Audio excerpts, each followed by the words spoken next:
Og kamera kører. Hov. Sådan.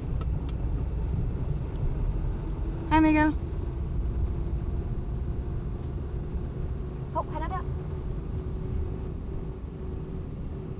Hej. Hej Anders. Hej så. Jeg hedder Mikkel. Mikkel, det er dig, der er instruktøren. Ja, Ja. dejligt at møde dig. Sådan lidt triagtigt, eller hvordan? Måske mere hejstebær. Nej, det er jo en dokumentar, så jeg ved ikke rigtig, om det kan sammenlignes. Men fedt, du gider at være med i hvert fald. Det er vi rigtig glade for. Ja, men jeg er også rigtig glad for det. Det lyder vanvittigt spændende, det jeg snakker om nu. Jeg vil elske, hvis vi kunne gøre det på engelsk. Så kunne vi måske komme ud til lidt bredere publikum. Du ved, YouTube eller sådan noget. Hej. Jo, altså... Vi kan sagtens finde ud af det. Ikke? Tror du godt? Ja. Fedt. Bare... Testing. Er det okay? Det er okay. Ja. Du begynder bare, når du er klar. Vi er klar nu. Fedt. It was here one night I killed Morten Fransen, my first kill. Jeg stopper dig lige. Anders, det er skidegodt. Det er rigtig fedt. Men det virker sgu mærkeligt, at du gør det på engelsk. Nå. Så, Jeg synes, det er ret fedt. Jamen, det virker mærkeligt. Ja. Fri for helvede, mand. Ikke? Nu kører vi. Det er engelsk. Det var en rekordkold vinternat, da jeg kom gående her og så Morten Fransen stå her og kigge ud over vandet. Jeg tænkte, han skal dø. Så jeg kastede skub på ham, og han ramte isen dernede. Bum! Og imens han så gled ned, strømmen tog ham, så kunne jeg se en skridtetryn op langs isen, ikke? Jeg hedder Anders. Jeg er seriemorder og professionel pokerspiller. Jeg ser lidt en menneske ligesom en køler på en bil. Jeg åbner for den, og så kigger jeg ned og ser, hvilke processer der foregår. Leger lidt, kigger lidt på de forskellige tandhjul, man bruger i de sociale interaktioner, ikke? Det er jeg ekspert til. Velkommen til Cabin Hotels. Min 60-stjerners satan. Jeg har fået suite-værelset her. Det, der sker i dag, det er, at jeg har faktisk ringet til et bordelfirma med navn City Girls, hvor jeg har fået fat i en prostitueret. Hun hedder Kimi. Hun er en fræk lille sød rødtop. Og hun tror, hun skal komme og give mig en jolly good time. Jeg skal faktisk myrde hende. Åbner jeg selvfølgelig lige for altandøren her. Og nu står vi så ude på altanen, og det er her, jeg har tænkt mig at myrde hende. Måden jeg har tænkt mig at gøre det på, det er, at hun kommer til at stå her. Jeg tager hendes ben, op, ud over, 20 meter ned. Bang, død. Det er sådan... Det er mest bare, jeg synes det er lidt mærkeligt, at du bare slår ihjel ved at skubbe folk ud over rælinger og kanter og sådan. Nå, jeg synes det er super fedt. Vi kan ikke rigtig få nogle gode vinkler af det, fordi... Jo, sindssygt ud over det der slow motion og du ved, det hele. Jeg har faktisk en plan B. Du har en plan B? Ja. Okay, fedt. Den her evne til at læse mennesker, det har også gjort mig ret følelseskold. Jeg kan aflæse, hvad folk ligesom... Jeg ser mennesker sådan der. Man behøver ikke være sympatisk altid, Mikkel. Man skal ikke altid være sympatisk. Plan B. Folie og kanyle. Kimi kommer ind. Jeg får noget folie rundt om hende. Sætter hende på stolen her. Hvad med, at hun sidder herovre på sengen? Ufattelig meget bedre scene. Mange flere, der vil give at se på det. Ja. Det er meget mere populært. Okay. Altså, det er ikke målet i sig selv at blive kendt. Målet i sig selv er, at folk vil kende mig. De har ikke forstået livet, ligesom jeg har gjort. Så derfor myrder jeg mennesker, ja. Den her kanyle, ikke? Altså, det virker sgu bare som sådan en lidt lad måde at slå et andet menneske ihjel på, synes jeg. Ej, det ved jeg sgu ikke helt. Jo, altså, det er en meget udramatisk ting, at du slår ihjel med en kanyle. Det er en skarp nål, jo. Folk kan også sige, at det er fake. Ja. Det går sgu ikke. Skide godt. Yes. Det er rigtig fedt. Fordi vi har nemlig taget noget med til dig. Hvis du prøver... Rundboldsbat eller hvad? Ja. Det synes jeg sgu er lidt... Til at... Mikkel synes sgu en dum idé. Jo, altså... Der er jo kris, der kommer jo kris ud over det hele. Nej, det bliver da ikke så slemt overhovedet. Eller blod og sådan noget, det er jo noget... Så meget blod kommer der ikke af et hul i hovedet. Mikkel, det vil jeg ikke. Det har jeg sgu ikke lyst til. Det synes jeg sgu er for dumt. Anders, hvis den her film skal blive et hit, hvis folk skal tro på det, er det ikke det, så er du nødt til at vise et eller andet. Lige en sidste ting, jeg tænkte på. Altså det her plastikfolie. Nej, det rører vi ikke. Binder lige rundt om numsen som sådan en blæ. Så hvis du ved... Nej, Anders, det jo, men jeg ved det her. Ens ringmuskel holder op med at virke, når man er død. Det er rigtigt. Det er sgu rigtigt. Okay. Det er fint. Det er fint. Vi beholder den her. Okay? Jeg synes, vi begynder at sætte op. Lad os sætte kamera 2 der.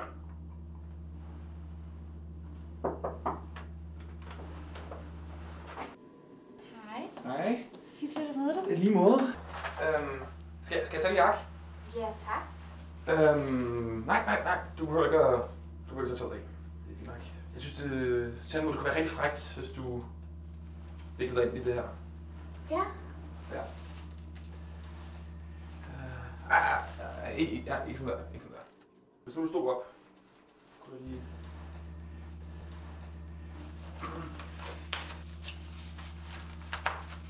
Gør du sådan her med mange piger, eller? Ja.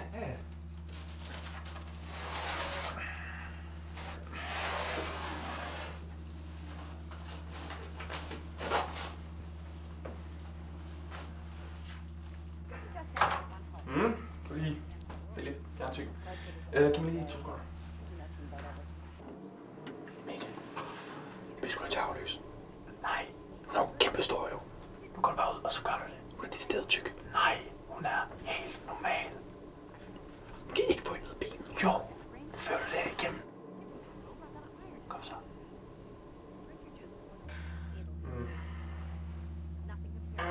Nej, giv mig lige 2. Lige. Mikkel. Jeg har tænkt over det. Det der fugle, det stedet. Anders, nu går du ud og gør det.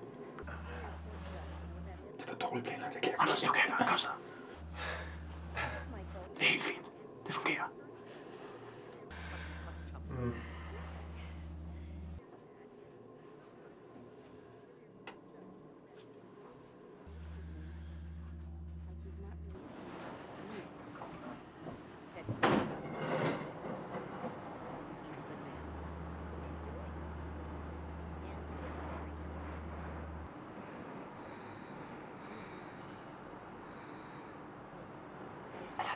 Jeg tror sgu ikke, han gør det.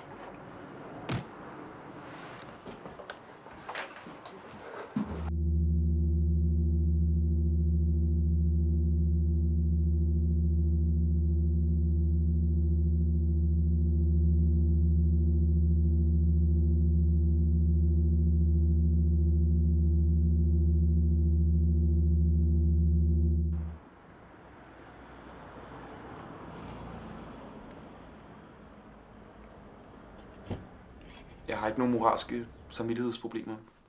Det er en svaghed, ser jeg det som. Det eneste sted, jeg kan få et kick, det er at være mødt mennesker.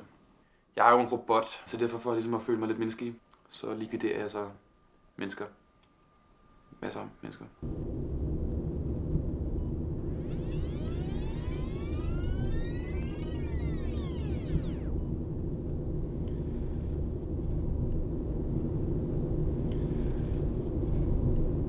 Fucking fedt, Anders. Jeg håber, du er rigtig glad og tilfreds.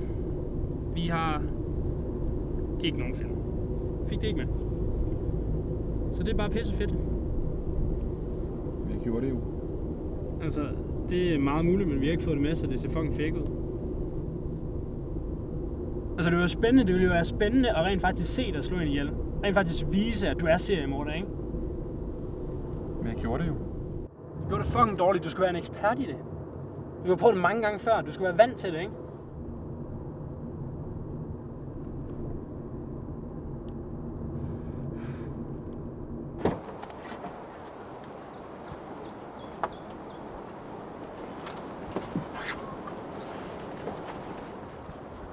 Hvad har I tænkt jer til at gøre, altså?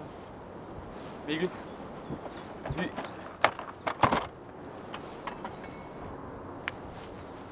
Vi kan snakke om det. Hvad? Find ud af et eller andet. Altså, for helvede, mand.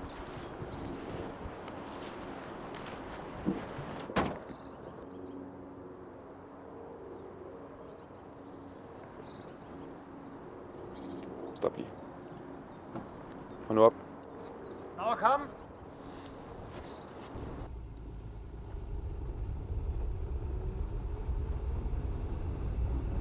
Hvordan skal jeg komme hjem? Kæft, en freak.